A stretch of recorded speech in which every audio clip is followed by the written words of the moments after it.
Hey guys, tonight we're traveling back to one of the muddiest, bloodiest, and most unlikely triumphs in medieval warfare, the Battle of Agincourt. But don't worry, this isn't the part with dramatic music and sword-swinging heroes.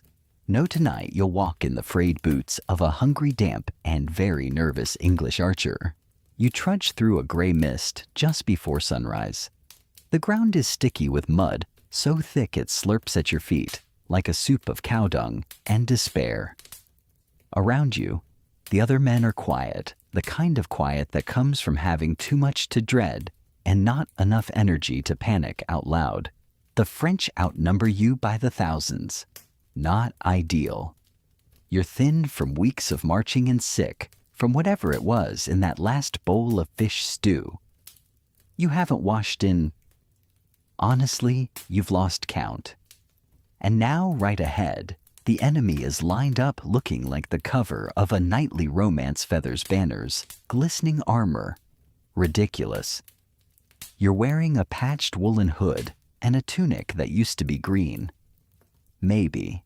It smells like horses' wet leather and fear. Your bow creaks as you string it the yew wood, nearly as stiff as your frozen fingers. This is the part of the story where heroes give speeches. But your captain just sneezes, wipes his nose on his sleeve, and mutters something that sounds like, "Don't die."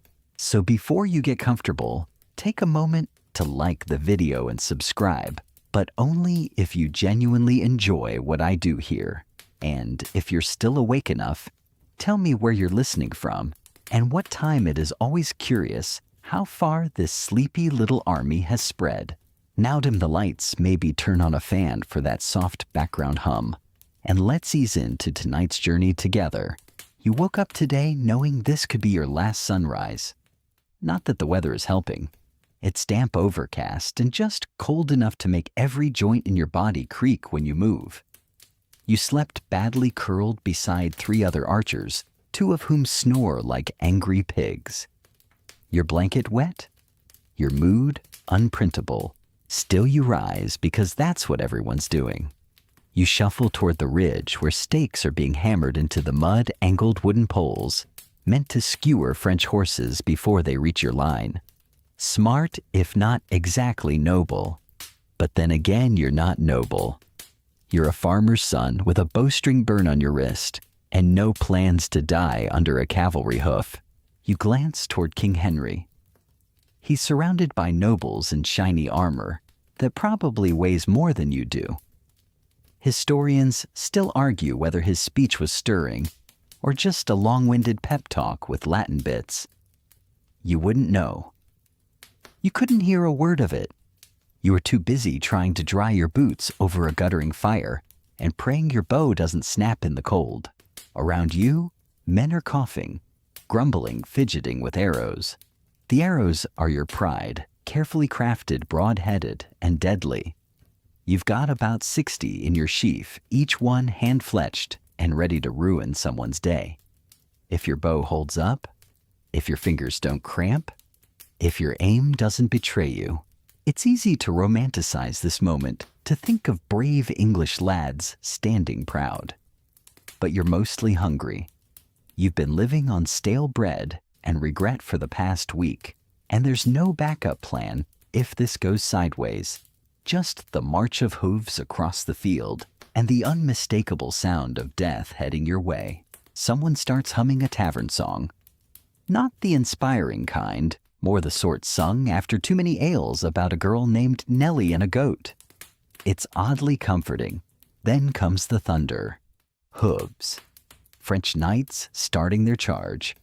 You see the glint of sunlight on metal, hear the thump of drums. You're told to hold. Wait.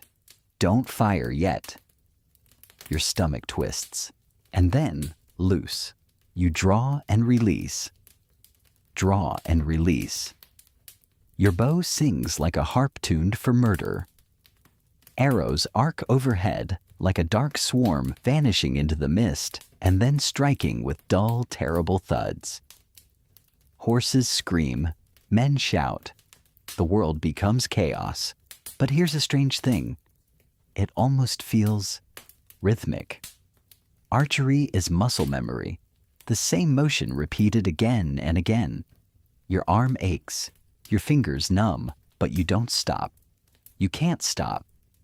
Behind you, a boy no older than 12 runs to fetch more arrows, slipping in the mud and cursing with shocking creativity. You glance left and right. Your fellow archers are working like a machine, no heroics, no flair, just deadly focus. This is what longbowmen are trained for. Years of practice. You started with a toy bow at 6. By 12, you could hit a squirrel at 20 paces. Now you're aiming at full-grown men galloping toward you with murder in their eyes. One goes down, another, then another. Not from dramatic arrow-to-the-heart moments, but from exhaustion, confusion, and the fact that they can't move in this blasted muck. And that's when it hits you. The mud. It's not just annoying. It's saving your life. The field soaked from days of rain is a quagmire. The French horses are floundering. Their heavy armor is pulling them down like anchors. Knights fall and can't rise. Soldiers stumble, get trampled, vanish into brown sludge. Your arrows surprisingly punch through more than you expected. Not through the thickest steel, sure, but into joints, gaps, throats, and those unlucky enough to be unarmored. Let's just say they're having a very bad day. The noise is overwhelming now. Screams, shouts, the crash of bodies. But you stay in place, loosing arrow after arrow. You don't move forward. That's not your job. You're not a knight. You're not here for honor. You're here to survive. And so far, miraculously, you are. Your legs are already sore, and the day has barely begun. Not because of running or climbing. Oh no, that would be too glamorous. But because you've been living off hardtack and hope since you left Southampton. The journey to Agincourt wasn't just a march. It was an ordeal. One long, wet, dysentery-ridden shuffle across northern France, and it all began weeks ago with fanfare flag waving and way too many onions. You boarded the ship back in August, part of Henry IV's grand invasion force. Thousands of men, longbows packed in barrels, horses that really hated boats, and supplies that somehow rotted the second they left the dock. The voyage across the channel was only a few days, but for a stomach unaccustomed to the sea, it felt like years. You'd swear the ship was designed to collect every wave and shake it down your spine. Half the men turned green. The other half turned violent. When you landed near Harfleur, spirits were high. You remember that. Cheering, singing, even a little dancing. Though that stopped quickly when someone twisted an ankle in the mud. You pitched camp and thought, this will be over in a week. Oh, sweet, naive optimism. Harfleur was supposed to fall quickly. It didn't. The siege dragged on for a month, and by the second week, it wasn't arrows killing the men. It was something much worse, camp fever. Dysentery, diarrhea, vomiting. Let's just say you got to know your fellow archers very well very quickly. There's nothing like squatting next to your captain in a shallow trench, while both of you wish you were back on your mother's floor, by a nice fire with a bowl of stew. Historians still argue whether Henry could have skipped Harfleur altogether, or if taking the port was essential for supply lines. You argue that he could have at least waited until autumn flu season was over. Half the army was too sick to hold a sword, and the other half was burying the first half. You tried not to think too hard about what happened to Thomas, your mate from Derby. Good laugh, bad teeth. One day he was joking about stealing a French chicken, and the next he was buried under 6 inches of sloppy dirt behind the latrines. The chaplain said a prayer. The cook muttered something about wasting good boots. When the town finally surrendered, you weren't elated. You were just tired, starved, weak, and now responsible for guarding a bunch of grumpy prisoners who hated you as much as you hated the smell coming from your own socks. And yet, Henry wasn't done. No, he had ideas. Instead of staying in Harfleur or returning to England with what was left of his army, he chose to march across enemy territory to Calais. Brilliant. So off you went, marching north with 6,000 men, most of whom had the complexion of raw turnips and the constitution of overcooked cabbage. You crossed rivers, trudged through forests, and hobbled down ancient Roman roads, now more pothole than path. At one point, your shoes gave up entirely, and you spent 3 days barefoot until someone lent you a pair of mismatched slippers. One red, one brown. It wasn't your best look. Food was complicated. The locals weren't thrilled to feed you. They'd hide their grain, their pigs, their vegetables, though oddly, never their garlic. The army resorted to foraging and acquiring supplies, which is a nice way of saying stealing turnips from gardens and praying no one had a pitchfork. The rain came, of course, relentless cold and bitter. You'd go to sleep damp and wake up wetter. Tents leaked, fires sputtered, bread turned to mush. You once tried to dry your socks over a fire and ended up with a flame-retardant foot covering fuse to your skin. Lesson learned. You passed through villages that had seen better days. Burned roofs, abandoned carts, churches with smashed windows. War doesn't just kill soldiers.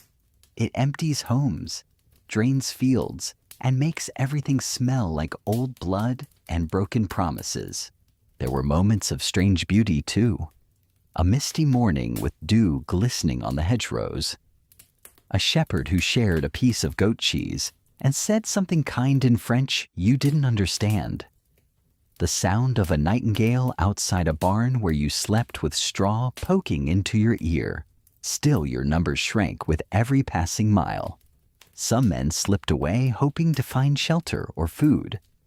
Others collapsed from fever or infected blisters and were left behind, wrapped in cloaks, and whispered farewells. One guy vanished entirely, just walked into the woods one evening, and never came back. You suspect he found a French widow and a better life? By the time you reached the Somme River, you were already a ghost of your former self, hollow-cheeked, silent, functioning on habit and hunger. Crossing the river was supposed to be straightforward. It wasn't. The French had blocked every bridge and crossing point, trying to trap Henry's army between the river and their own massive force. Brilliant move. Except your lot found a gap and crossed anyway, slogging through thigh-deep water that stole your breath and soaked everything from chin to shin. Eventually, you found yourselves near a little village no one had heard of before Agincourt.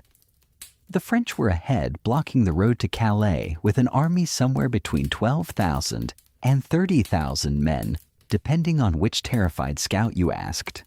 You had maybe 6,000 left. Half of those could barely stand, and yet, here you are. Alive. Sort of. You remember seeing the battlefield the night before, narrow-flanked by thick woods on both sides. Not much room for cavalry. Not much room for retreat either. It would be your grave or your miracle. No speeches, no strategy briefings for the likes of you. Just mud sweat and your longbow. You lay down that night in damp hay sharing body heat with a companion who hadn't changed his trousers since Harfleur. You stare at the stars and wonder if this will be your last night under them. Sleep doesn't come easy. Not with the groaning of the sick, the snoring of the old, and the occasional muttered prayer floating on the wind. You think of home, of your sister's laugh, of meat pies and dry socks, and maybe just maybe a warm fire that doesn't come with the smell of wet archer. The frogs croak in the distance. A lone owl hoots. And somewhere nearby you hear a soft plop, the sound of another soldier's stomach rejecting yet another questionable stew. Dawn does not so much break as it oozes across the sky like watery gruel. A pale gray light creeps in over the trees, and you blink awake with your hood half frozen to your cheek. Your neck is stiff. Your bowstring is damp.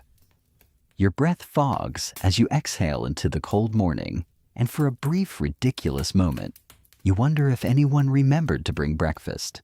They didn't.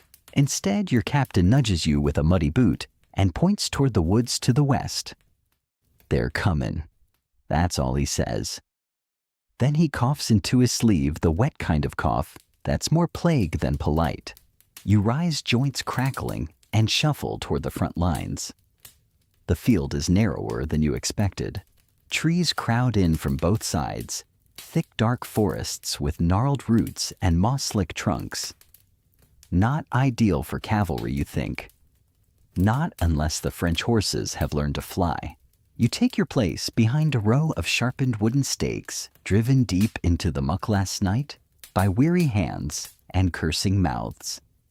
These are meant to stop horses, or at least slow them down enough for you to send a pointed message straight through a visor.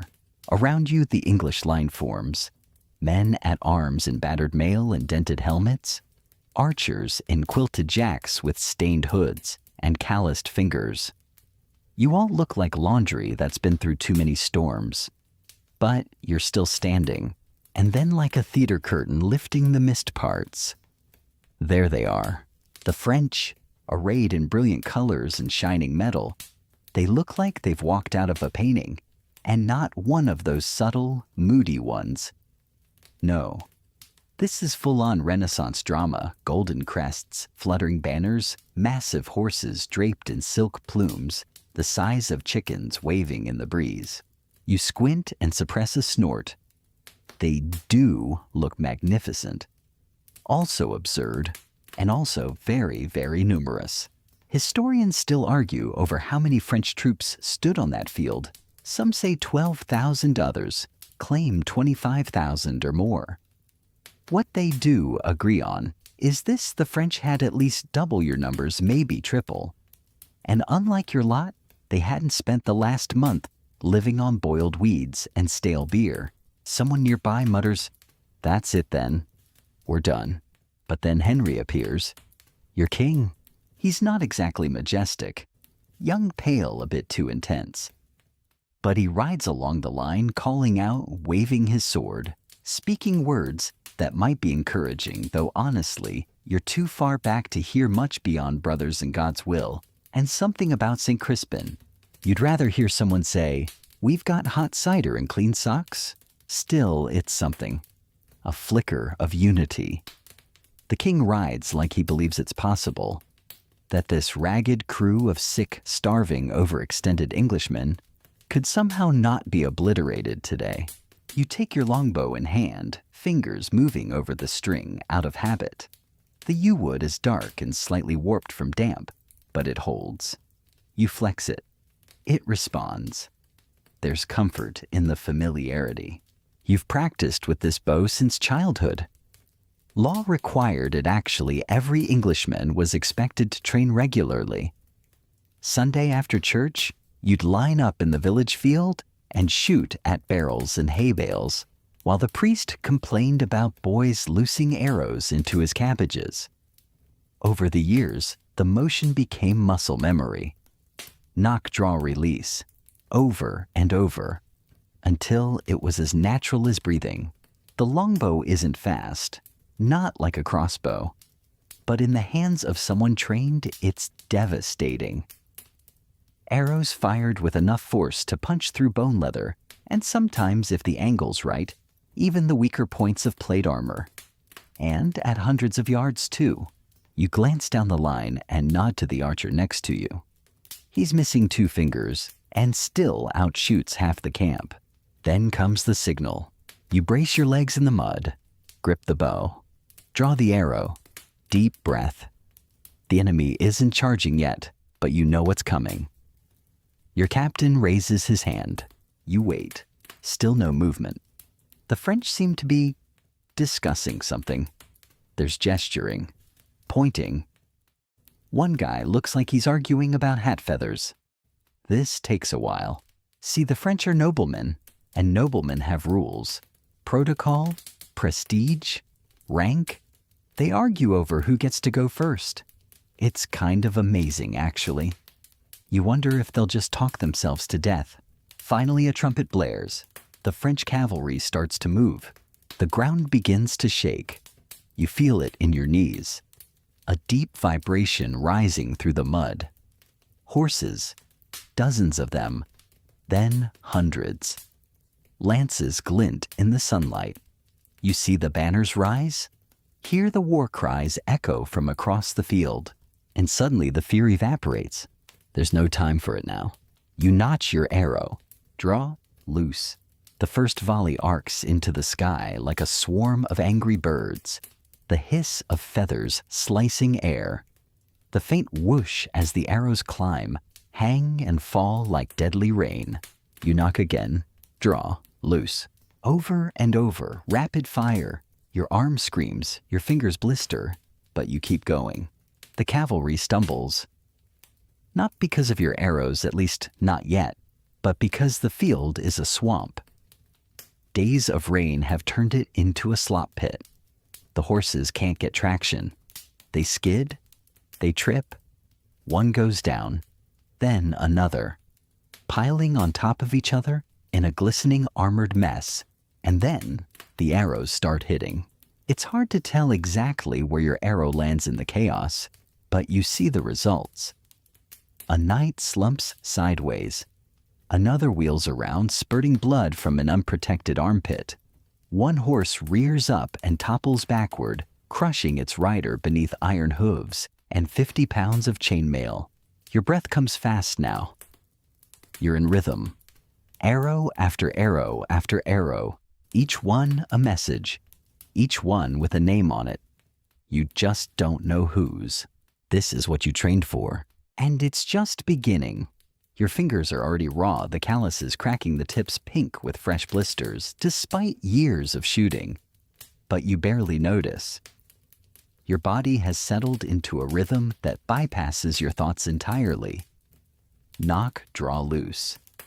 Knock, draw, loose. It's a kind of trance, the kind only longbowmen know. The bow sings in your hand, a deep hum, every time the string snaps forward, sending another shaft into the fog. All around you, the other archers do the same. There's no shouting, no bravado, just the hypnotic repetition of motion. Arrows hiss overhead in great black waves, vanishing into the distance before slamming into metal and flesh with sickening thuds. It's not the romanticized volley you hear about in bard songs, more like a meat grinder with a feathered signature. You wonder for a moment how many arrows have been loosed already. Tens of thousands, certainly. Maybe more. Each one tipped with iron, fletched with goose feather, and aimed at the chaos ahead. The archers are spaced out in wedges behind the stakes, each group assigned to a captain who paces with one eye on the line and the other on the French approach. You shift your stance. The mud has crept up your shins. One of your boots is halfway to becoming a permanent fixture of the field. You grimace, tug it loose with a squelch, and plant your feet again. You're lucky some of the other archers have already slipped and fallen. One fellow nearby is shooting while kneeling in the muck because his legs have locked up from cold and cramp. Doesn't matter. Still hitting his targets. Ahead, the first wave of French cavalry has collapsed. Not just been beaten, collapsed.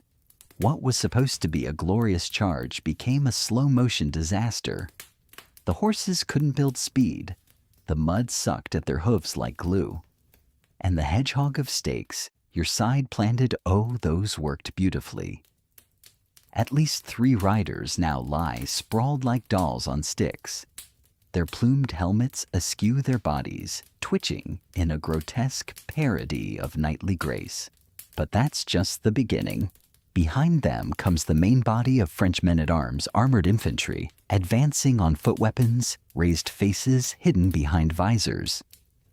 They trudge through the same muddy field, packed shoulder to shoulder, sinking deeper with every step. You'd almost feel sorry for them if they weren't coming to stab you. Here's the thing. Armor works best when you can move, when you're mobile. These French knights, they're not moving well. The mud drags at their greaves and sabatons. Their helms fog up. Their gauntlets are slippery. They look less like proud warriors and more like toddlers in tin pajamas trying to cross a swamp. Historians still argue whether the French commanders underestimated the terrain or simply didn't care. Some believe they thought sheer numbers would win the day. Others say it was pride after all this was supposed to be an easy victory. A formality, really. Just a band of starving Englishmen and their peasant bows. Oops! You shift your grip and switch to bodkin points, narrow armor-piercing tips that punch better through mail and the thinner gaps in plate.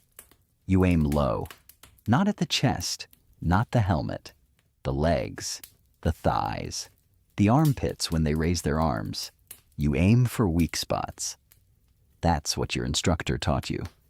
Armor is a riddle, he'd said once. You just need to find the missing piece. And you do, again and again and again. One French knight goes down hard. He tries to rise, but slips, dragging two others with him. It's like watching a drunken conga line collapse. The mass of soldiers behind them can't stop in time. They trip, stumble, pile on. You actually flinch as the sound reaches you. Metal crashing against metal groans. The wet crunch of something important, breaking beneath 100 pounds of human and steel. They're stuck, literally. So many have fallen that the field becomes a bottleneck of bodies. Those still upright can't move forward, those behind can't retreat, and the archers, you and your kind, just keep loosing arrows. It's not even sport anymore. It's like shooting fish in a particularly angry French-flavored barrel, but it's not without cost. Your arm is beginning to tremble. The draw weight of your longbow, maybe 90, 100 pounds, isn't exactly gentle. You trained for this, yes, but you're human. Exhaustion gnaws at your muscles. You've been firing for what feels like hours, though it's probably only 30 minutes. Time distorts in battle. Everything stretches and compresses in weird, dreamlike ways. You lower your bow for a moment to stretch your fingers. They crack like twigs. The knuckles are swollen, already beginning to purple. The leather bracer on your forearm is stained with sweat and something else, probably blood, though you're not sure if it's yours. Your captain passes by, tossing a glance at the line. Steady, he says. They'll break soon. You don't know if he means the French or your shoulders. Still you nod and ready another arrow. Then comes the second wave. More infantry. More cavalry. A desperate surge meant to reinforce the first. But it's chaos. They're charging into a mess, clogged, mud-writhing bodies. Fallen banners, wounded knights, shrieking for help. It's a traffic jam of death. And into this disaster comes another volley from the English bows. You add your voice to the chorus, draw loose. Draw loose. You spot something strange, a knight dismounted, wading through the muck with a huge sword raised overhead. He's shouting something in French, face twisted in fury. An arrow takes him in the shoulder. He stumbles, keeps going. Another hits his leg. He drops to one knee. A third through the visor. He jerks once, then slumps forward. You feel nothing. Not triumph, not horror. Just numb. The mud is now red in places. It's soaking into everything. Into clothes. Into wounds. Into memory. Still the English line holds. No one breaks. No one flees. Archers keep firing. Men-at-arms stand ready behind, bracing for impact. But the French can't reach them. The field won't let them. And through it all, your longbow never leaves your side. It's your lifeline, your voice, your shield. You are one of thousands today. But your arrows, They speak louder than any knight ever could. You lower your bow for a moment and wipe the back of your hand across your brow. It smears more mud than sweat. The air is thick with the smell of damp earth, wet leather, and the faint but growing tang of iron, the scent of blood. You stretch your aching shoulders as you glance toward the enemy line, or at least what remains of it. The French keep coming. You honestly can't understand why. You'd think after 2 failed charges and a battlefield that now resembles the world's worst stew, they'd take the hint. But there they are, shouting, waving swords, knee-deep in mud and pride. The knights are the most stubborn. They still cling to the idea of chivalry, of honor, of noble combat. You watch one now tall and broad in a suit of armor that probably cost more than your village's entire wheat harvest. His helmet bears a golden crest, likely a lion or eagle or some equally threatening poultry. He wades forward, step by painstaking step, each movement a battle against gravity and sludge. It's like watching a man drown in porridge. You knock an arrow, aim low and loose. It strikes his leg just below the knee. He shudders but keeps going. Another archer to your left sends one into his arm. He staggers. Then a third finds the narrow slit in his visor. Down he goes, face first, into the mud. The plume disappears last like a sinking flag. Historians still argue whether the French nobles were too proud or too poorly led. Some believe they couldn't coordinate properly because their chain of command was fractured. Others think it was sheer overconfidence. You personally think it was the helmets, because if any of them had actually seen what was happening to the first wave, they might have reconsidered. Beside you, one of your mates lets out a breathless chuckle. They look like overcooked lobsters in a stew pot. You snort despite yourself? It's true. Their polished armor now glistens with mud and blood. Some try to rise, only to be yanked back down by the weight of their companions falling atop them. It's less a battlefield and more a giant wriggling metal heap of regret. A French man-at-arms, having lost his helmet, stumbles toward the English line. He's red-faced, panting, wielding a mace with trembling hands. He makes it within 10 feet of the front rank before an English soldier lunges forward and clubs him in the side of the head with a mallet. He collapses in a splash of muck twitches, once, then goes still. No fanfare, no glory, just thud, splat, silence. The archers around you are beginning to pause more often. You've all loosed hundreds of arrows, and while you still have reserves, the frantic pace has slowed. You now fire only when a clear target presents itself. The field is cluttered, chaotic, and close. Too close. A whistle, then a shout. You hear the alarm ripple down the archer line. Close combat. You swallow hard. This wasn't supposed to happen yet. Some of the French have broken through the mire. Not many, but enough. The bulk of them are still bogged down, but a few, perhaps a dozen, have slogged, crawled, or just stubbornly plowed their way to the stakes.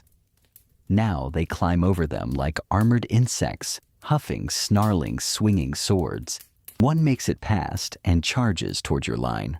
This is when you remember that longbows are great at a distance, less so up close. You fumble to sling it across your back and draw your sidearm, a short sword with a chipped edge and a handle that still smells faintly of sheep fat. You barely raise it in time to meet a French soldier who barrels into the archer to your right. The man goes down with a cry, and suddenly it's you and this wheezing knight staring at each other across 3 feet of trampled soil. He raises his sword. You don't think. You lunge. Your blade slides beneath his arm and catches something soft. He screams, jerks back, trips over a corpse, and lands on his back with a splash. You stagger forward, raise your foot, and stomp on the flat of his blade, forcing it from his grip. Then, teeth gritted, you bring your short sword down into the opening of his helm. Once, twice, 3 times. The noise it makes is awful. You back away gasping, shaking. This is not archery. This is something else. But it was necessary. To your left, an archer screams as a Frenchman tackles him. They roll in the mud limbs, thrashing hands grappling for a dagger. Another English soldier rushes in and clubs the Frenchman off with a polearm, then helps the archer to his feet. You blink hard and refocus. There's no time for shock, no time for fear. The melee is spreading. Your captain yells something and waves you back. The front line of men-at-arms is advancing to meet the stragglers who've broken through. You and the other archers shift behind them, drawing fresh arrows just in case. No one is relaxing yet. No one is assuming this is over, but you can feel it. The tide is turning. You glance across the field and realize with a start, there's no more organized French line, no more banners fluttering. The formations are gone. What remains are pockets of resistance, isolated clusters of men fighting without orders, without backup. Some try to retreat only to be caught in the same mud their comrades fell in, and some simply sit down. Literally, sit in the muck. They take off their helmets, drop their swords. Hands raised, they wait for whatever's next. Surrender. You can barely believe it. One of the French knights, his armor completely caked in brown, stumbles forward and drops to his knees, waving a tattered white cloth. He's got a broken nose and a wild look in his eyes. He starts babbling in French, something about ransom titles, noble birth. No one answers. A pair of English soldiers grab him by the arms and drag him toward the rear. He doesn't resist. Another group of prisoners follows, some walking, some limping, one being carried on a door-turned stretcher. And then you notice something else. Silence. Not complete. There are still shouts, groans, the occasional clash of steel. But the thunder has faded. The storm is breaking. The battle, it seems, is nearly done. You lower your bow. Your hands are trembling. Your legs feel like boiled turnips, and your heart is still galloping in your chest. But you're alive. You survived the charge. You survived the French. And somehow the impossible is happening. Your side is winning. You blink through the mist, now rising faintly from the churned earth, like steam off a stew pot, and try to take in what just happened. They're still shouting in the distance, and the clash of metal isn't entirely gone, but it's scattered now, disorganized. The French army, once a proud wall of glittering steel and silk, is no longer charging. It's dissolving. All around the field tells a grim story. Horses lie motionless, their flanks heaving or not moving at all. Knights who once strutted like peacocks are now either crawling from the muck or being dragged out by the legs. Many don't rise. Others never will, but you don't have time to reflect. Your captain is already barking new orders. The archers are moving carefully, cautiously forward. Not a full-on advance, mind you, just enough to reposition and protect the flanks. No one's quite sure if another French surge is hiding behind the trees, or if those whispers of a third wave were just panicked guesses. Still you move. Over the stakes around the wounded. Past the corpses. You tread carefully, partly from caution, partly because the ground has become a treacherous mix of blood-rain water and churned mud that seems to grip your boots, like it's trying to keep you there. You try not to look too closely at the faces of the fallen, but some you recognize. There's one, a young French squire you loosed an arrow at earlier. You didn't think it struck clean, but now he lies face down, arm twisted unnaturally. The arrow shaft still juts from his back like a forgotten tent pole. His helmet is gone. His hair is soaked. He's just a boy, probably younger than you. You swallow hard. You didn't come here to kill boys. You came because your lord demanded it, because you needed the pay, because it was this or another harvest of aching knees and back-breaking plow work. Keep moving comes the call. You press on, weaving between the wounded and the dying. Some groan for help. Others raise trembling hands.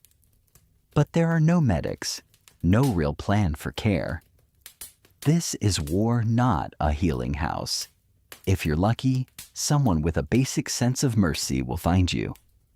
If you're unlucky, well, at least you won't suffer long.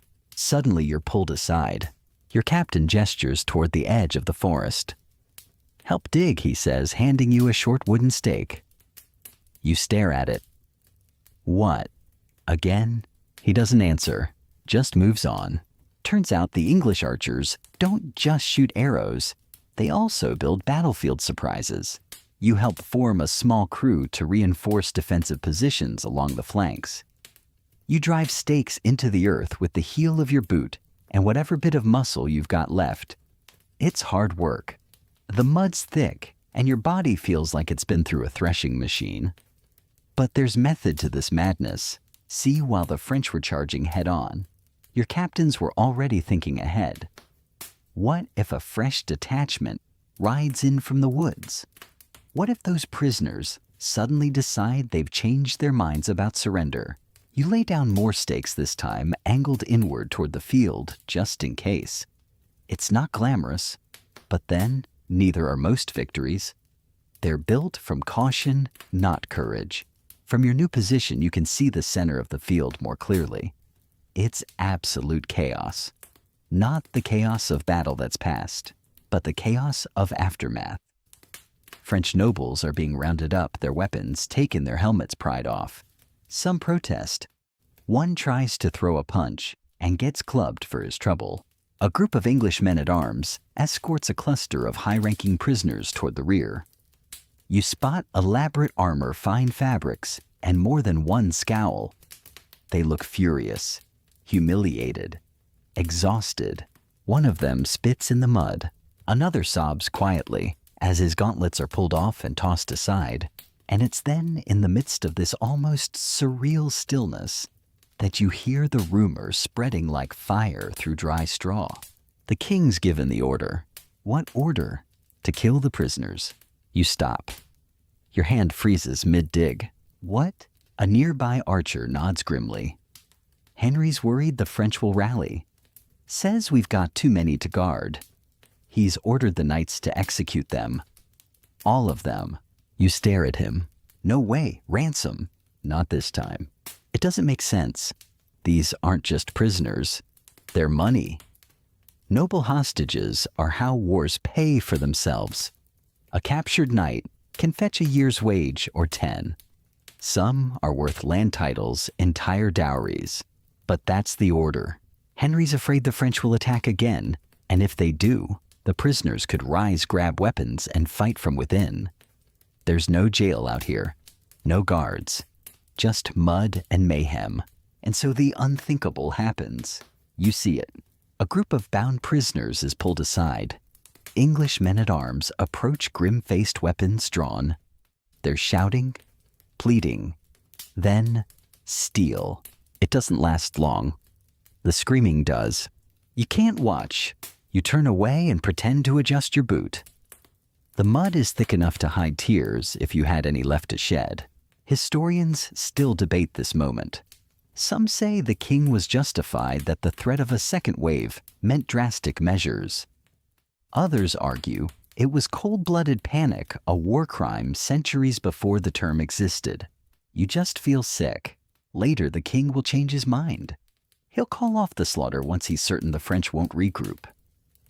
Some prisoners will survive, those with the highest value, the most famous names, but many others will not. Pages, squires, unransomable men. Another archer mutters, "Guess we're not the heroes today." You say nothing. The field is quiet again. The sun creeps higher behind the clouds, casting a dull silver sheen across the ruined landscape. It glints off twisted mail and shattered visors, off arrow shafts sticking from breastplates, off puddles that shimmer red.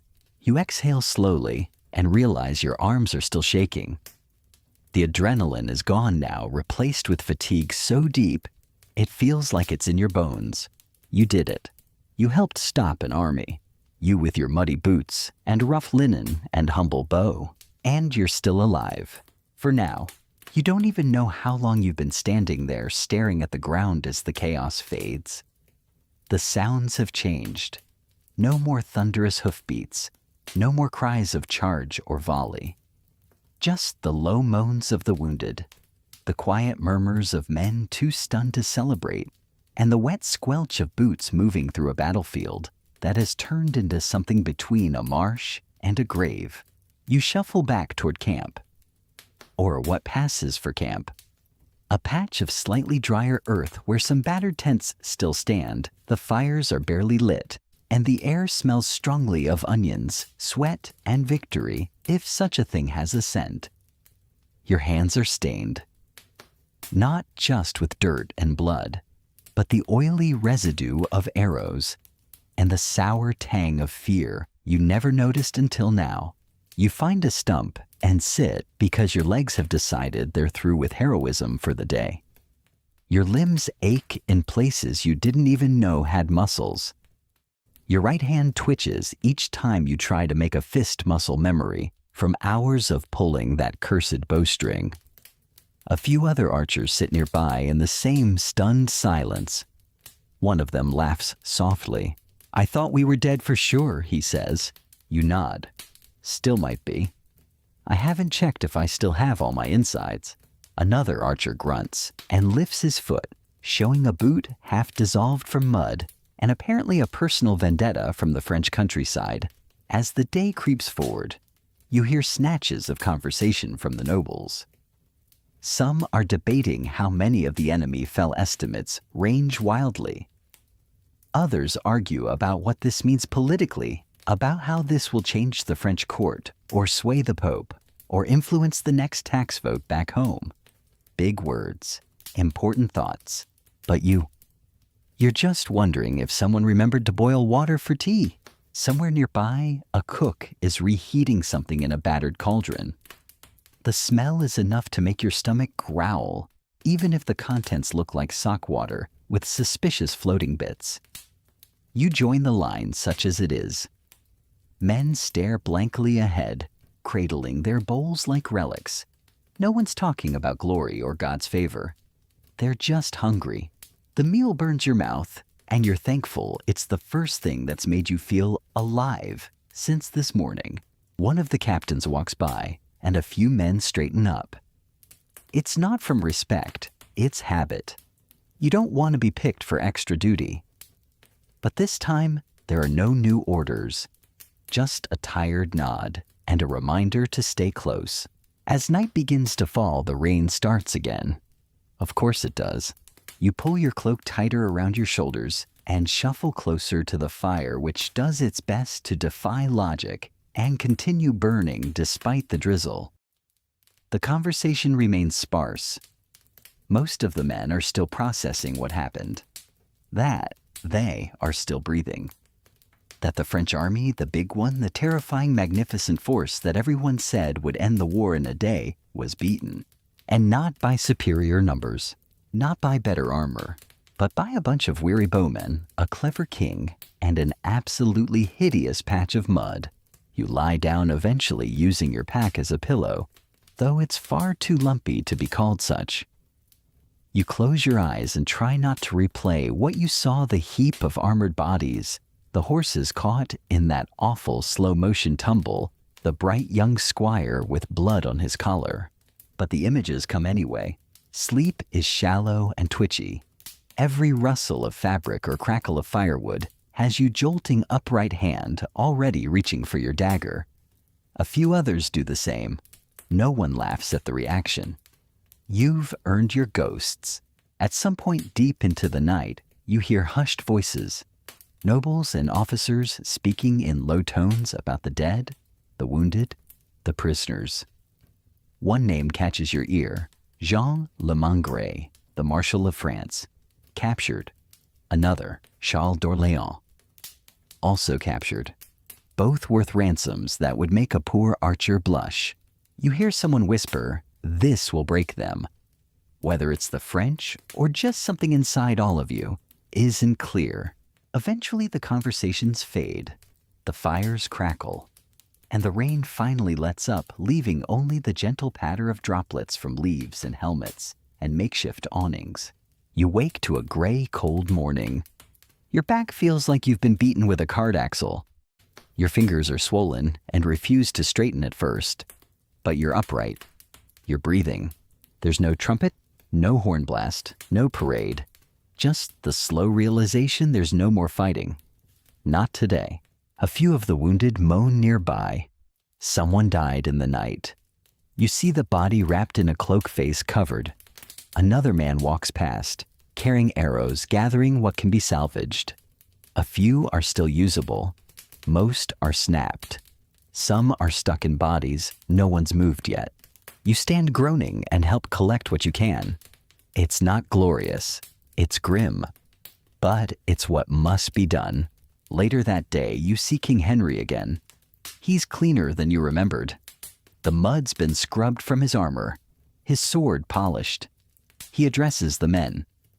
A few phrases stick: divine providence, our noble purpose, bravery unmatched. He looks tired, but proud. You notice something strange as he speaks. He thanks the archers. Directly. Not just the lords or the knights or the saints in heaven. He nods towards you. You held the line, he says. God used your bows. You glance at your bow lying in the mud strings, sagging tips, splintered. God must have a strange sense of humor, someone mutters beside you. But still the king's words ripple through the ranks. Some stand straighter. Others begin to smile. And just like that, the mood begins to shift, not to joy, but to something resembling pride. You didn't just survive. You helped change the course of a war. Historians still argue what the battle meant in the long run, whether it truly broke French power or just bought England more time, whether it was genius tactics or sheer luck, whether mudbow or divine intervention tipped the scale. You don't argue. You just shoulder your pack, because now comes the hard part. Getting home. The morning after Agincourt smells like wet leather, ash, and bodies. The kind of smell that lingers in your clothes, your nostrils, and somewhere deep behind your eyes. You wake stiff with a new collection of aches and a sharp cramp in your foot from sleeping curled like a pretzel under a half-collapsed canvas tarp. You stretch and wince. Then remember where you are and what you're not. Namely, not dead. And that realization hits you like a second sunrise. You made it. You survived the Battle of Agincourt. And now you're hungry. There's no breakfast line, no trumpets, no celebratory feast. Just cold scraps, stale bread, and a bit of something that may have once been cheese. You eat slowly, thoughtfully, watching a pair of men try to scrape mud off a dented cooking pot with a twig. It's almost meditative, very peaceful, very gross. The mood in the camp is cautious. Lighter, sure, but not jubilant. Everyone knows that while you may have won the day, you're still deep in enemy territory, still outnumbered if the French regroup, and still very much wet. Soaked, actually. You squelch when you walk, and then word starts to spread you're moving. You blink, march, now. But yes, King Henry wants the army moving again. The goal reached Calais. English-controlled, fortified, and dry, at least by comparison. It's the place you were supposed to reach before the French intercepted. The plan was never to fight at Agincourt. That, like most things in war, just sort of happened. You pack up what little you have, your bow, a few remaining arrows, the blanket that smells like 7 different kinds of livestock, and begin the march. And it's not a triumphal procession. It's more of a limp. You trudge past the battlefield as you leave, past stakes still jammed in the mud, past the French fallen, many of whom haven't been collected. Some are being stripped of valuables by camp followers. Others are being rolled into shallow pits. The crows have already arrived, and they're not waiting for permission. You try not to look. You fail. You recognize a crest on a breastplate, the same one you saw leading the charge the day before. It's now caved in at the ribs. You wonder idly if that was your arrow. You don't want the answer. The march is quiet. The landscape shifts from churned death field to soggy farmland, past hedgerows and crumbling stone walls. The occasional peasant peeks from behind shutters as your ragged column passes. Some scowl. Others make signs of the cross.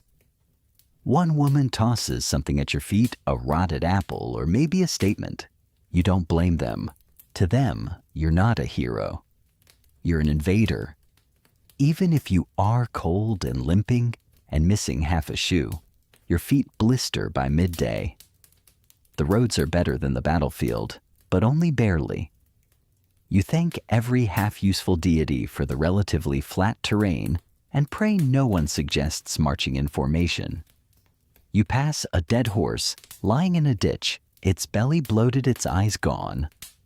No one says anything. Still, there are odd comforts. Small signs that the worst may be behind you. A blackbird hopping beside the road. A patch of wildflowers somehow untouched. An elderly Frenchman who hands a canteen of water to a limping English boy without a word. That evening you reach a clearing and make camp. Fires are lit. Tents are patched together from whatever canvas survived the last storm. The mood is slightly brighter. Someone even tries to sing, though he forgets half the words and replaces them with rude noises. It gets a few laughs. The first in days. You sit beside a fellow archer named Bram. He's missing 2 front teeth, has a nose that looks like it met a horse the wrong way, and can shoot a pigeon from 50 yards with his offhand. He nudges you. Remember back in Harfleur, he says. When you said you were going to get rich and retire after this, you grunt. Yeah. I remember also saying I'd find a girl who could cook without poisoning me. He grins. Still a chance for one of those, I reckon. Not both. You chuckle quietly, then fall into silence again. That night, you dream of mud. Endless mud. Your feet sinking, your bow snapping, and a faceless night falling towards you over and over. You wake with a jolt, breathing hard, clutching your bow as if someone might be charging, but it's just the wind, and a man nearby loudly snoring into his helmet. The next morning, the march resumes. Calais is still a day or two away. Your joints protest every step, but something's changed. The fear is gone. You don't feel brave exactly, but you feel solid. You did the thing no one expected. You held the line. You watched an army collapse under its own weight, literally, and you walked away from it somehow, as part of the winning side. Now as you walk, you start noticing things. The way your bow creaks, but still holds. The way the mud squishes differently under your foot, depending on which side of the road you step. The smell of pine from a nearby grove. These details were there before. You just couldn't hear them over the thunder in your ears. You pass a group of French prisoners being escorted under heavy watch. Some are still wearing pieces of armor. Others are barefoot. One of them looks at you and says something in French. You don't understand the words, but the tone isn't angry. It's curious, maybe even respectful. You nod back, just once. Later that day, you reach the outer defenses of Calais. The sight of the English banners fluttering over stone walls makes something in your chest unclench. You didn't realize how tightly you'd been holding your breath for 2 weeks straight. The gates open, soldiers cheer, not wildly, but enough. And just like that, you're home. Sort of. Inside, things move fast.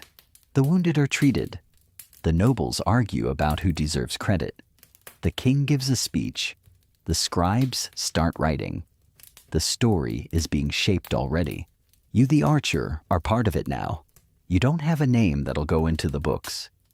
But your arrows are there, lodged in the history no one expected. The mud, the hunger, the fear, all of it etched into one impossible day in 1415. And that night, in a dry bunk with a blanket that doesn't smell like death, you sleep. and for the first time in weeks, you dream of home. By the time the fires are lit within Calais' walls and the last of the wounded are bedded down in borrowed hay, something strange begins to settle over the camp silence. Not just the absence of shouting or battle cries, but that deep, eerie calm that comes when adrenaline finally drains from the body and leaves only bones, bruises, and breath. You wake the next morning with a start, momentarily disoriented. No rain dripping into your eye, no foul stench wafting from a shared boot, no one nudging you to sharpen stakes or fetch water. Just a quiet stone ceiling above, and for once, blessedly, a floor that isn't mud. It takes a full minute for your brain to stop thinking in twitches and reflexes. You almost feel safe. Almost. You swing your legs off the makeshift cot. Your boots still damp, but no longer filled with swamp rest beside you, like old battered dogs. You slide your feet in and wince. The blisters haven't gone anywhere. Neither has the ache in your drawing shoulder now, a dull pulse like a drumbeat. You can't quite shut off. Still, it's better than the sharp agony it was yesterday. Outside, the sun is up, painting the castle courtyard in slanting beams of gold. You walk past men mending gear, washing themselves with buckets of icy water. Even shaving with dull blades and unearned optimism. One archer is trying to trade a dented French helm for a bottle of wine. Another is carving something into his bow, maybe a tally of kills, maybe just a name he doesn't want to forget. And then, as if you didn't already know the world had changed, someone laughs. Loudly. Not the tight, nervy chuckles you heard back at Agincourt, but a real rolling belly laugh. You turn and see two men playing at dice with a pair of stunned-looking French coins. There's a joke about St. Crispin having better aim than the archers, which makes no sense, but it doesn't need to. The mood is shifting. You head toward the supply wagon, where a thin stew is being ladled out into wooden bowls. The cook's surly scowling, still somehow covered in soot, gives you an extra scoop. No comment, no wink. But you both know it's a reward. You take a seat on a worn crate and finally let yourself breathe properly. It's here with warm food in your hands and sun on your face that the realization hits you full force. You're part of something now, not just a survivor, not just a soldier, but part of history. Historians still puzzle over it. How did 6,000 exhausted, half-starved Englishmen defeat 3 times their number? Was it the longbow, the mud-poor French leadership? Divine intervention? All of the above? You don't know. All you know is what it felt like, cold, terrifying, and loud, but also oddly beautiful. The way the arrows sang through the fog, the defiance in the archer's laughter, the silence when it was finally over. Later that afternoon, an officer comes by with parchment and a very official expression. He's collecting names, not for glory, but for payment. Wages, ransoms, inventory. You give your name, your village, the number of arrows you fired, estimated, of course, and whether you've sustained injuries. He nods, scribbles, and moves on. Bram joins you not long after, holding something wrapped in cloth. Found this in the mud back at Agincourt. He says, unwrapping it to reveal a dagger. The blade is short, curved slightly, and etched with fine designs. Probably belonged to someone far richer than either of you. I cleaned it up. Figured you could use it next time someone tries to stick a sword in your ribs. You raise an eyebrow. Planning on getting charged by knights again, are we? He shrugs. Better than another taxier back home.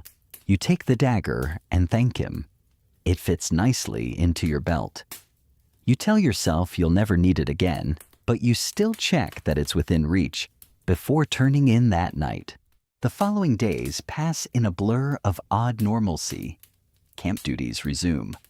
Arrows are restocked. Rations counted. And rumors, oh, the rumors fly faster than anything you loosed from your bow. The French court is in chaos. Some say they've already begun negotiating peace. Others say they're planning vengeance. Henry's council is reportedly divided on what to do next: push deeper into France or consolidate the win and return to England in triumph. You don't care much. You're just waiting for orders to ship out, to go home. And yet, part of you doesn't want to leave. Strange, isn't it? You've hated every moment of this war. The blisters, the hunger, the fear, the cold. And yet, standing here in Calais with your bow at your side and a fire pit crackling nearby, you feel something else creeping in: belonging. You are someone out there, not just another poor lad from some sheep-filled corner of England. On that field, in that storm of steel and arrows, you mattered. It's a strange thing, that realization. It doesn't make you crave more war, far from it. But it does make you think that maybe when you walk back into your village, people might see you differently. Of course, you'll probably still owe back taxes, but maybe your story will earn you a pint before they demand them. One night near the end of your stay in Calais, a cleric is brought into camp. Not a priest with incense and Latin, but a young monk from the coast, fluent in French and Latin, sent by the court to collect official accounts. He asks if any common soldiers will speak to him. Most walk away, but you don't.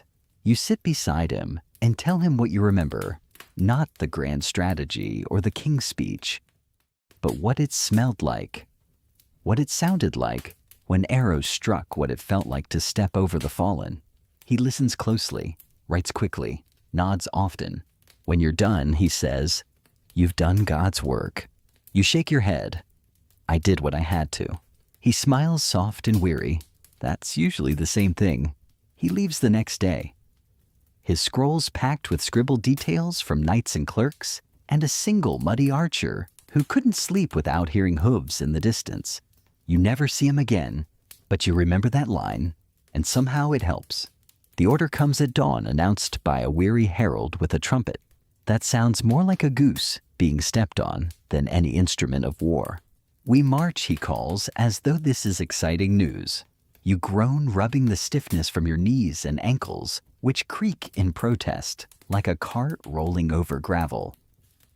Your back feels like it was flattened under a cartwheel, and your hands still have the faint imprint of bowstring across your fingers like ghostly welts. It's a pain you've grown oddly fond of, proof in some twisted way that you did your part. The journey back to England begins not with a bang, but with a slow, uneven shuffle. The king rides at the front with his banner fluttering white and red lion, and lilies all very regal and inspiring if you squint hard enough. Behind him, his nobles ride clean and upright. Behind them, the rest of you trudge through Calais' gates like a muddy parade of aching knees, sore feet, and questionable hygiene. The road to the port is slow. You pass French villages again, but this time no one hides. Some even wave. A few children dart out with timid smiles, offering wildflowers or flat, hard biscuits that you accept with more gratitude than they probably deserve. One boy hands you a red ribbon. No words, just a quick bow of the head before he runs back to the doorway. You tie it to your bow without thinking. As the sea comes into view days later, your heart lurches. The channel. Home is just beyond it, an ocean away, but close enough to smell. Or maybe that's just the docks. Fish tar and wet rope mix into something powerfully unpleasant, but also deeply nostalgic. The return ships aren't grand. They're squat, wind-battered vessels with patched sails and hulls that creak ominously, even while moored. Still, they float, and that's more than enough. You board with Bram and a few other archers, all grumbling about the smell and the rats and the cold. But no one complains too loudly. You're going home. The wind picks up as the ship casts off. You grip the railing tightly, watching Calais shrink behind you. Stone walls retreating into the mist. Part of you is still there in the mud, in the smoke, in the glint of sunlight on an arrow mid-flight. You watch until the shore vanishes completely. Then you sit down and throw up. Sea travel, you quickly remember, is not your strong suit. The channel is rough. A stiff wind barrels across the waves, and the ship bucks like an angry ox. You spend most of the voyage either leaning over the side or lying flat on your back, trying not to think about turnips. Bram finds the whole thing hilarious. He's been at sea before and takes every wave as a personal massage. At some point in the night, you wake to the sound of someone singing softly a lullaby in a language you don't recognize. You peek over the edge of your bunk and see one of the younger archers humming to himself, clutching a rosary carved from bone. He sees you watching and nods once, just in case he murmurs. The next morning, land appears like a promise. Cliffs, grass, and most importantly, solid ground. You cheer weakly. Bram slaps your back, which nearly sends you overboard. You dock in Dover. The process of disembarking is anything but graceful.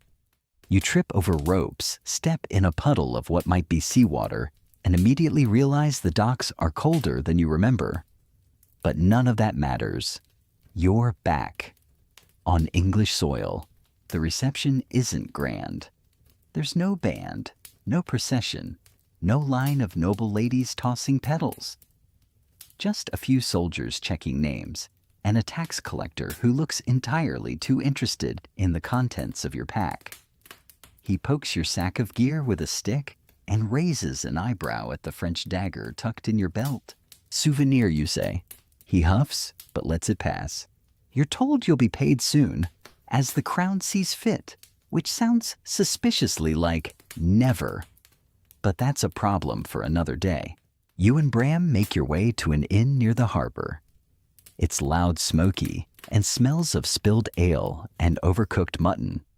It's perfect. You collapse onto a bench by the fire, groaning like an old man. The innkeeper's daughter brings you a bowl of stew and a pint of something that might once have been beer. You don't ask questions. You eat, drink, and for the first time in what feels like forever, relax. That night, in a real bed, under a real roof with clean straw, and only one rat for company, you sleep so deeply you forget your own name for a moment. The next few days pass quickly. You spend them resting, cleaning your gear, writing a clumsy letter to your family with ink that smudges and spelling that might make a monk faint. Bram helps with some of the words, mainly the ones involving sheep. You finally begin to look ahead, to home, to fields and fences and quiet. You miss the smell of hay. You miss your sister's bread, your dog's crooked tail, the way the wind sounds through your chimney at night.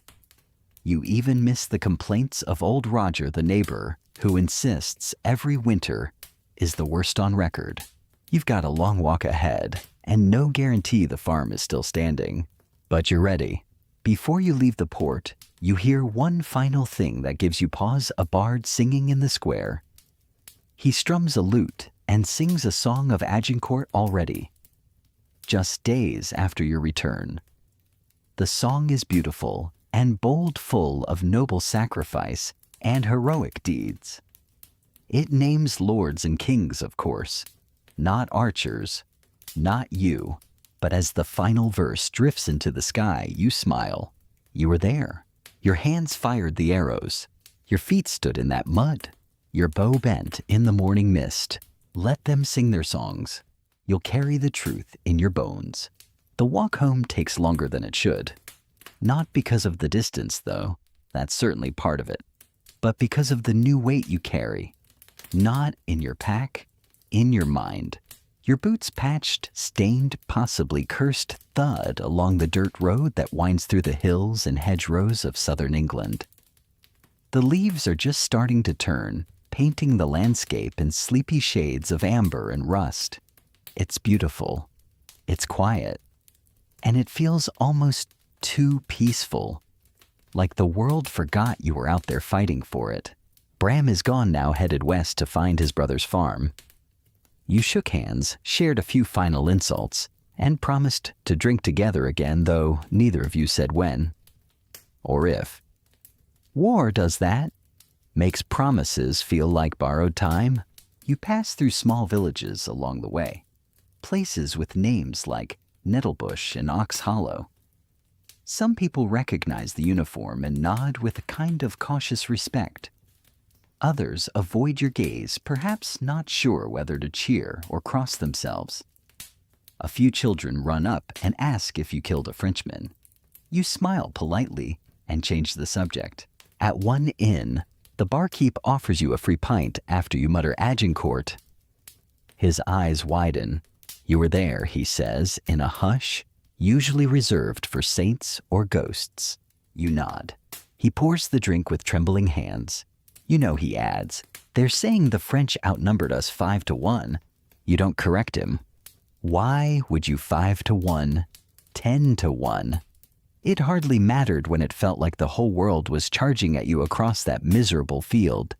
You sip the ale. It's bitter flat and utterly perfect. Later that night, lying beneath a wool blanket in the inn's loft, you hear the rain again. It taps on the roof in soft rhythms, and for a moment, you're back in the mud fingers, numb bow in hand. You clutch the blanket tighter and whisper a name. Thomas. You hadn't said it in weeks, but it slips out now unbidden. He was a good lad. Laughed too loud. Died too soon. Sleep takes a while. The next morning, you pass a roadside shrine. Just a pile of stones and a wooden cross. No name.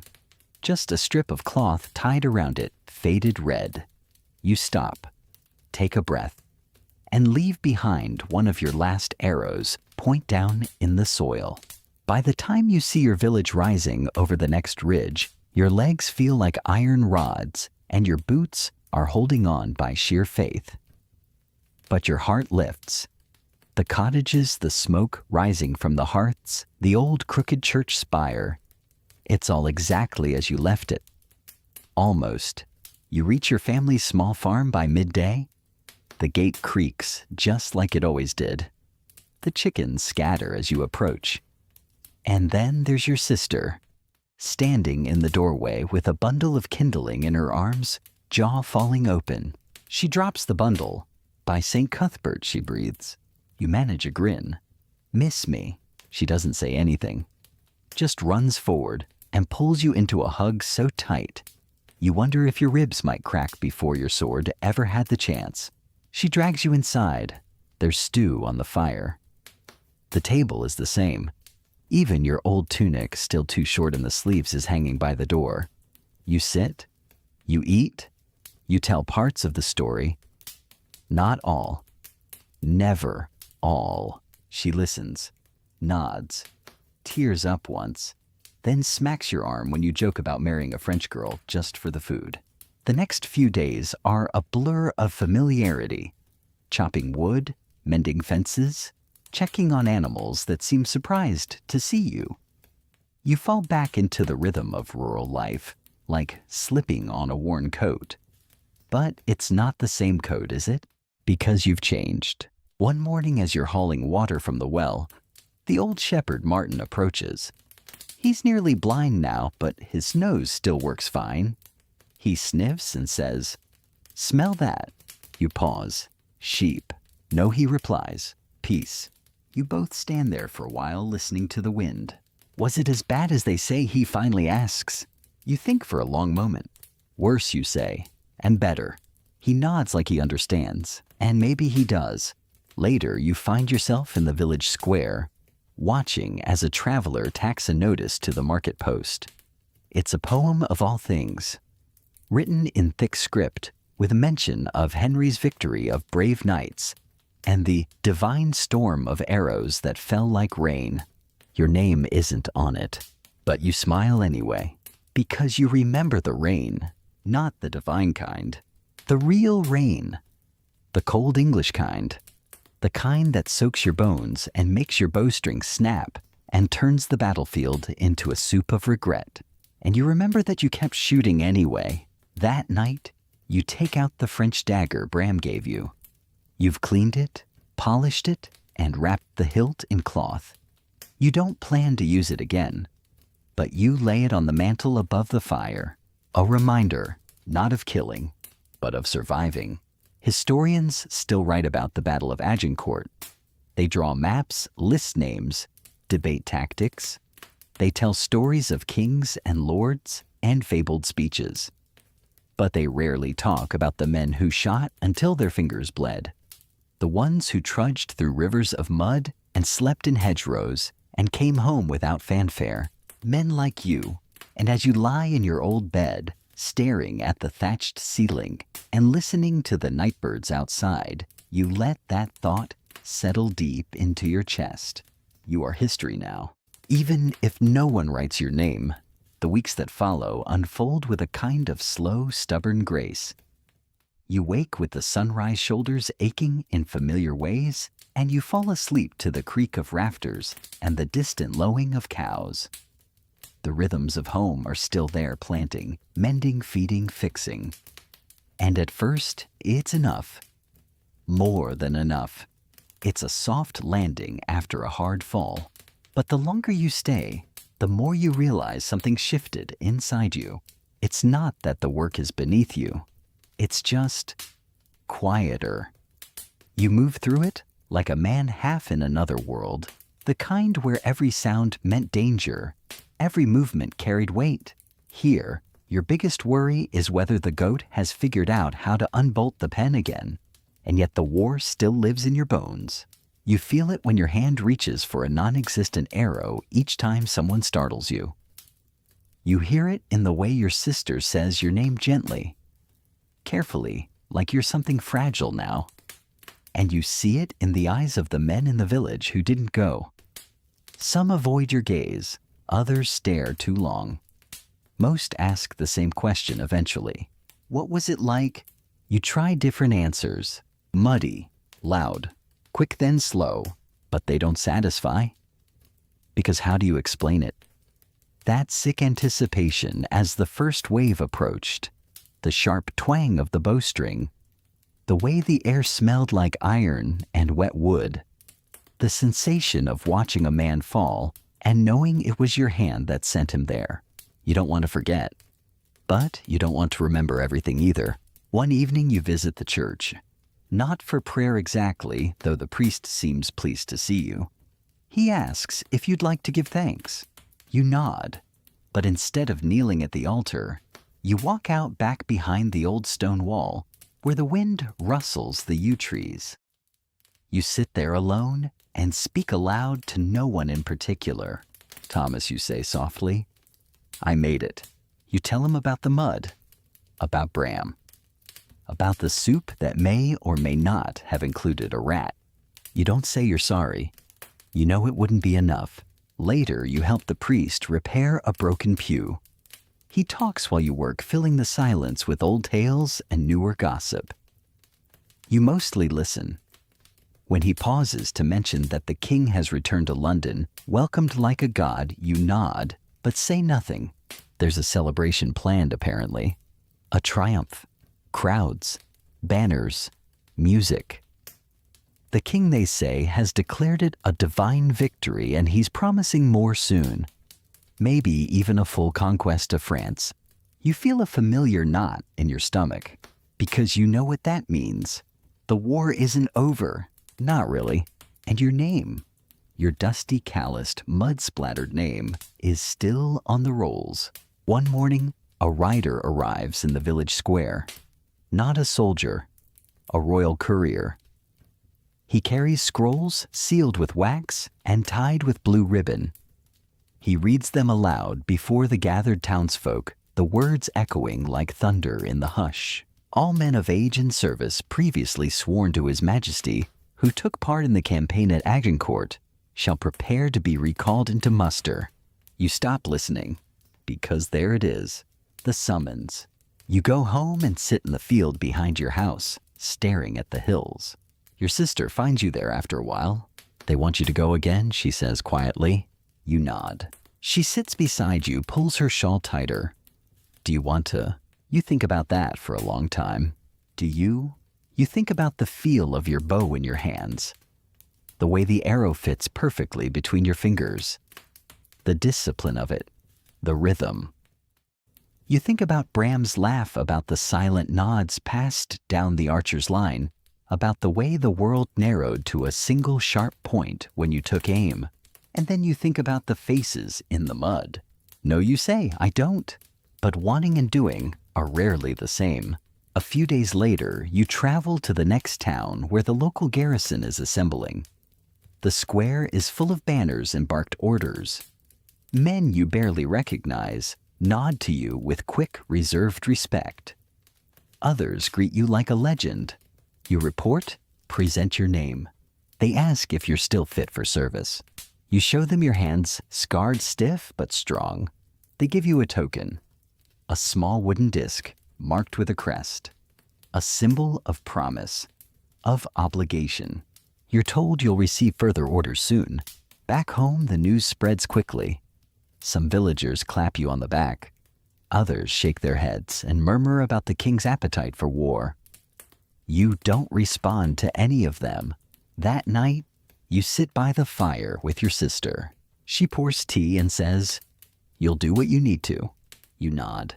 The fire crackles. Outside, an owl calls.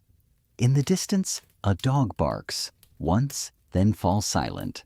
You reach up to the mantle and pick up the dagger Bram gave you. You turn it in your hands.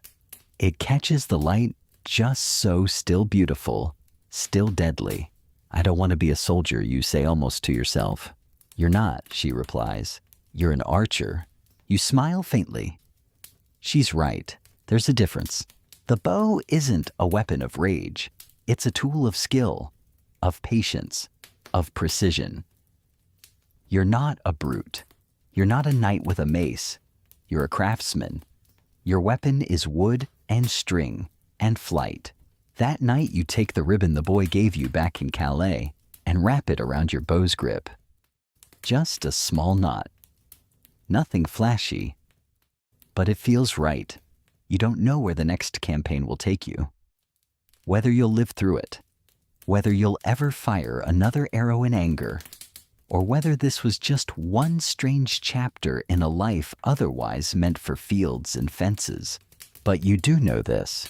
If called again, you'll go, not because of glory, not even for duty, but because when you stood in that field, ankle deep in mud, shoulder burning breath fogging in the cold, and let that first arrow fly, you knew who you were, and you've never felt that clear since.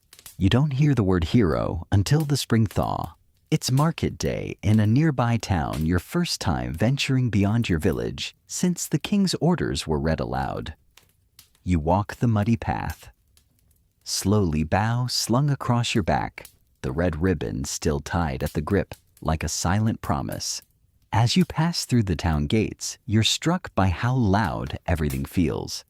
The clatter of wheels, the shouting of merchants, the bray of donkeys. It's enough to make your shoulders tighten like a bowstring again. You're not used to crowds anymore. A fishmonger calls out his wares, then freezes mid-sentence when he sees you. His eyes drop to your bow, then jump back to your face. Agincourt. He says not even as a question, more like a breathless revelation. You nod once. He grins. "Buy this man a pint," he shouts to no one in particular, and suddenly people are looking. Whispers ripple outward like raindrops in a puddle. Agincourt, one of the archers, still alive. A boy runs up wide-eyed. "Did you kill 100 men?" You snort. "I hope not. Arrows aren't free." There's laughter at that, and it surprises you how easily it slips from them.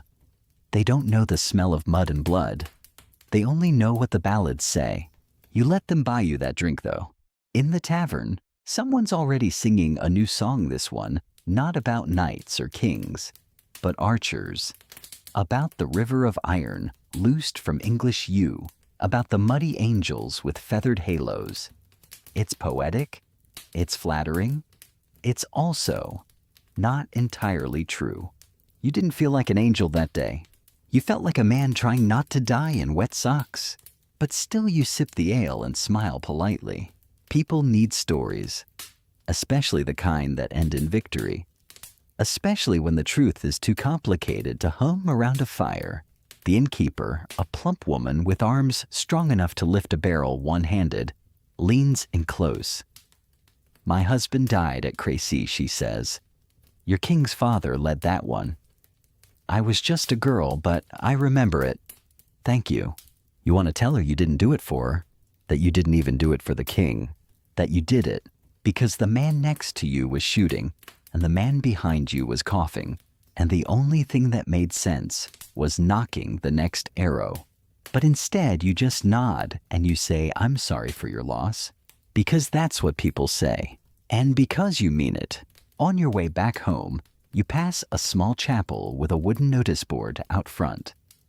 A new posting flutters in the breeze, another royal summons, another call to arms, promising coin and land and a share of spoils in the next campaign. You don't stop to read it, but the words follow you anyway. That night, you sit by the hearth and fletch a new batch of arrows. You've got goose feathers from the yard and a small bundle of ash shafts your neighbor owed you for repairing his gate. It's slow work, peaceful, meditative, the kind of work that steadies the mind. You used to fletch with your father. He had thick fingers and a bad eye, but his arrows always flew straight. The secret he once told you is not just in the tip, it's in the balance. Every part must know what the other is doing. You smile at the memory, then pause to test the spine of one shaft. Perfect. Outside, the wind picks up. You hear branches creak the scuttle of leaves across the roof. And somewhere beyond that, far off, you think you hear hooves on the road. Maybe your imagination. Maybe not. You finish the last arrow and lay it beside your bow. They look good together, aged, worn, but ready. You know the next campaign is coming. They say the king has plans for Normandy, that he's already gathering ships and supplies, that he intends not just to strike, but to hold. You're not surprised. Henry was never one for half measures, and you're still undecided. Every morning you wake and think, surely they'll forget me. And every night, as you rub the stiffness from your shoulder, you wonder if you want them to. One day, a man arrives at your gate wearing royal livery and a travel-stained cloak. He's younger than you with clean boots and a seal on a ribbon. He introduces himself, formally says he's come on behalf of the crown. He hands you a small pouch wages finally. A modest sum, but enough to matter. You hold it in your palm and feel the weight of it. Not just silver, but value. Recognition. He also brings a letter marked with the king's own stamp. You break the seal and read. It's not poetry, not a plea. It's a thank you, written in the king's own hand, or so they claim. He names you among the archers of Agincourt, and he says England owes you. He also says your service is always welcome again.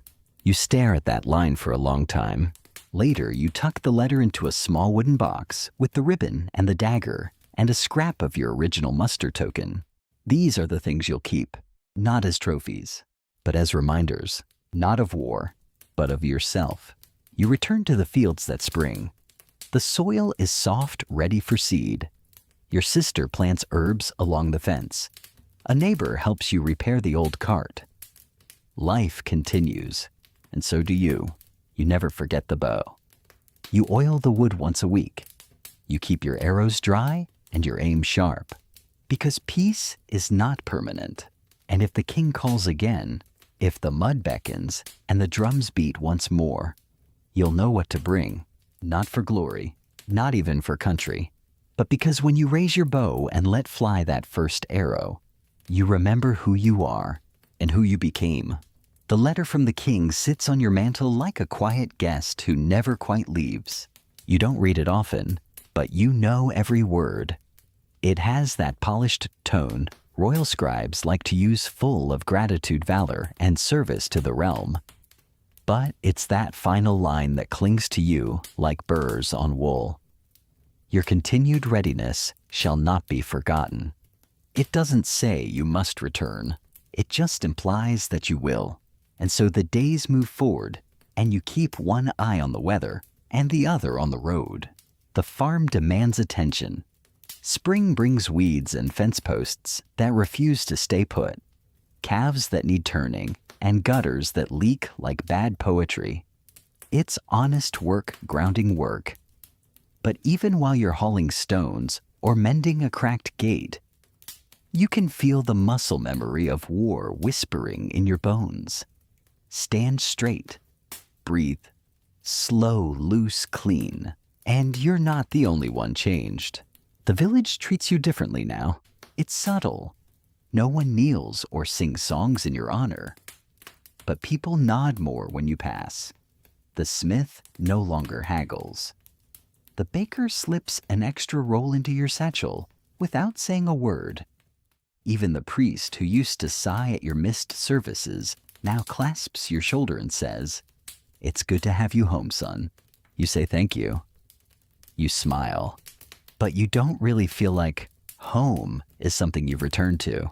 It's more like you've become something that doesn't entirely belong anywhere. One afternoon, you spot a boy at the edge of the field copying your posture with a crooked stick in place of a bow.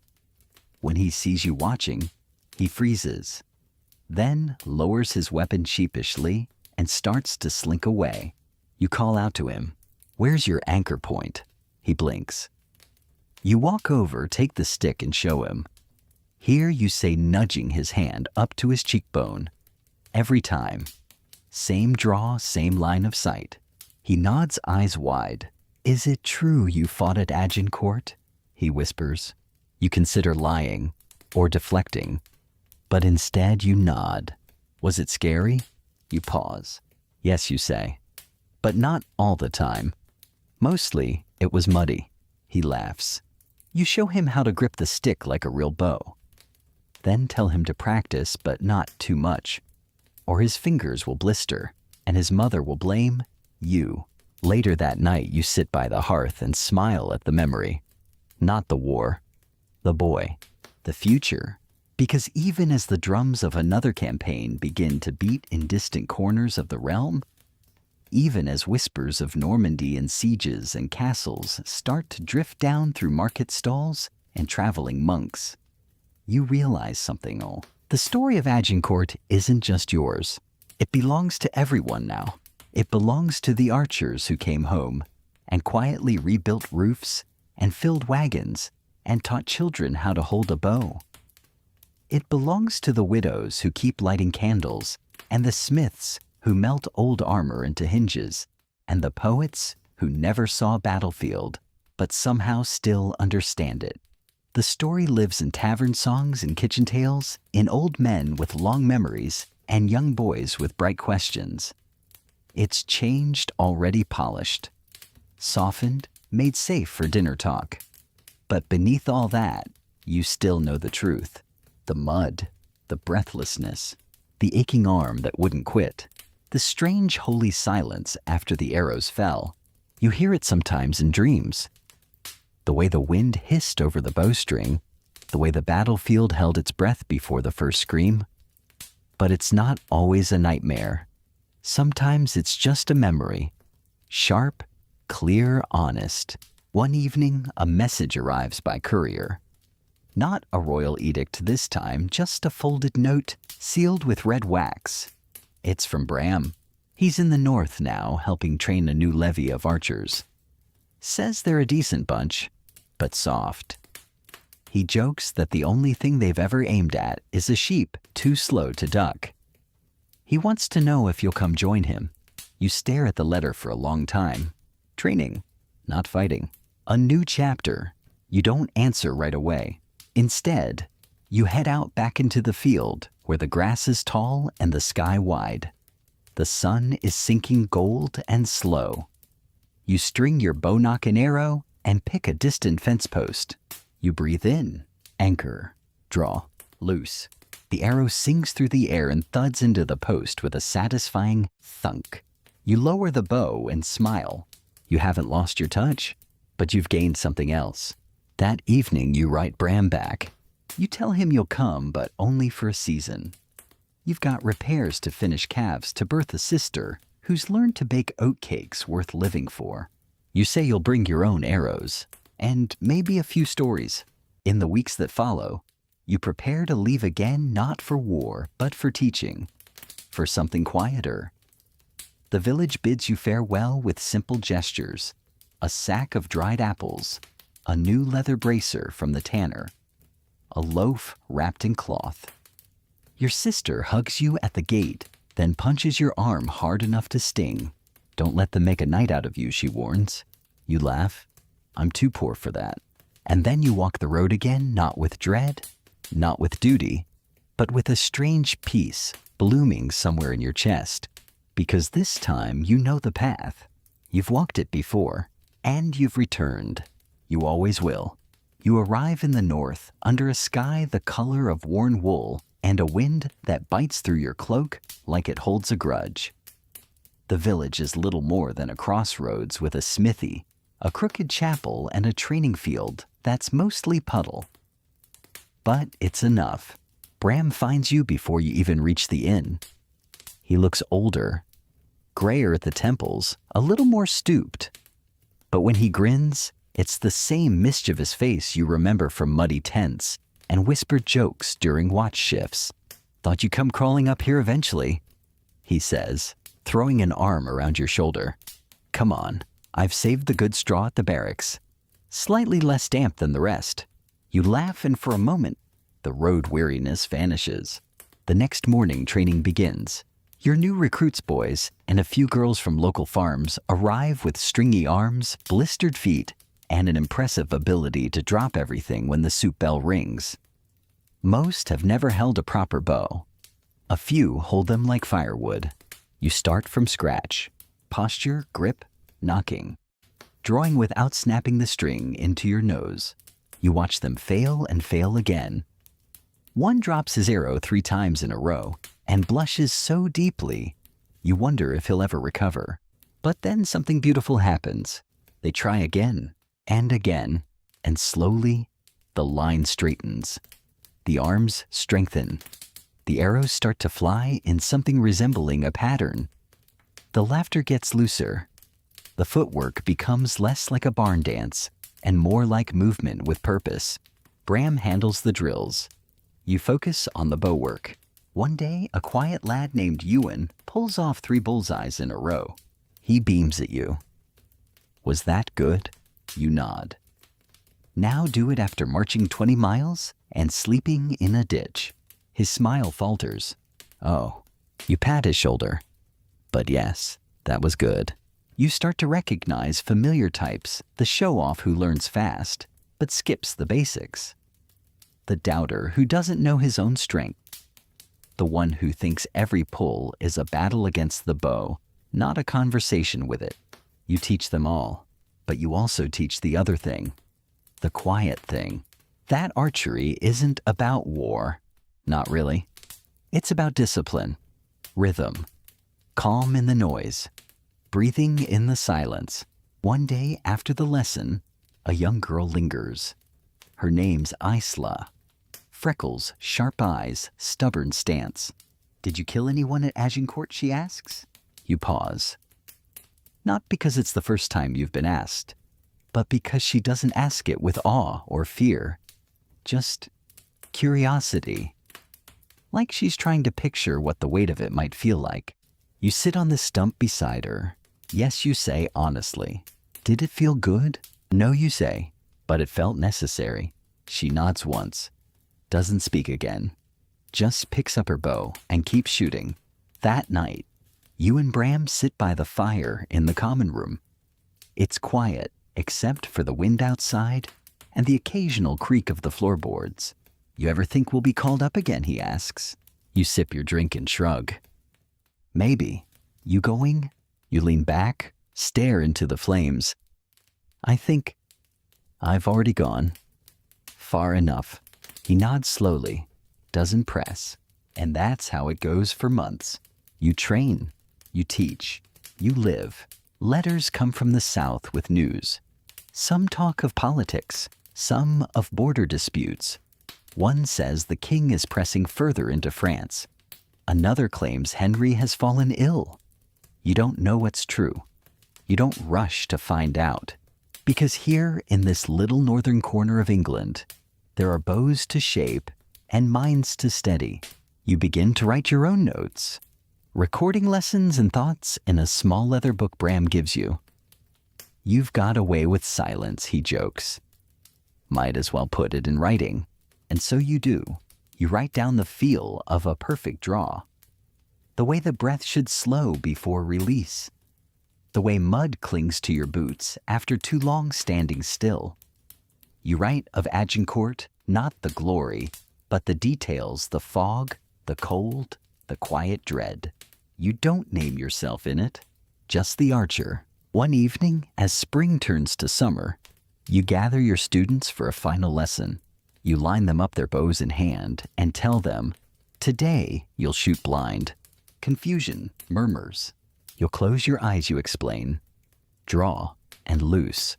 Not for distance, not for accuracy, just for feel.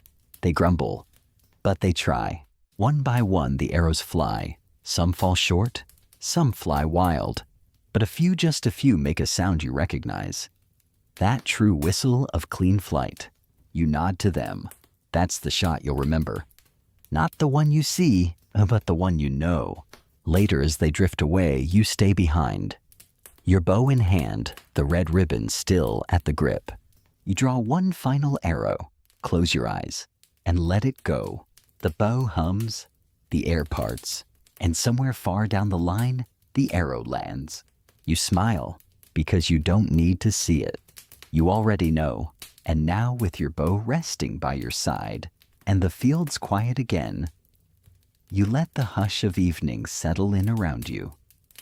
The day fades gently, its colors softening into blues and silvers, as if the sky itself is growing sleepy.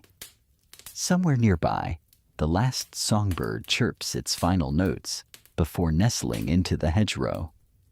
The wind carries a cool breath across the grass, brushing lightly against your skin like a whisper you almost recognize.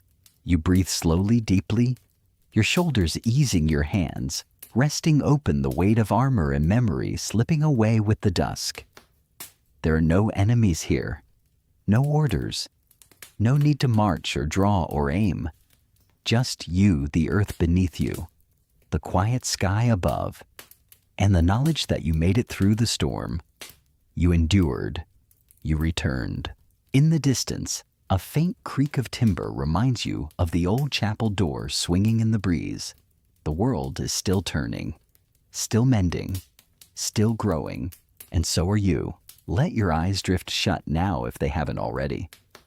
Let the sound of your breath replace the noise of battle.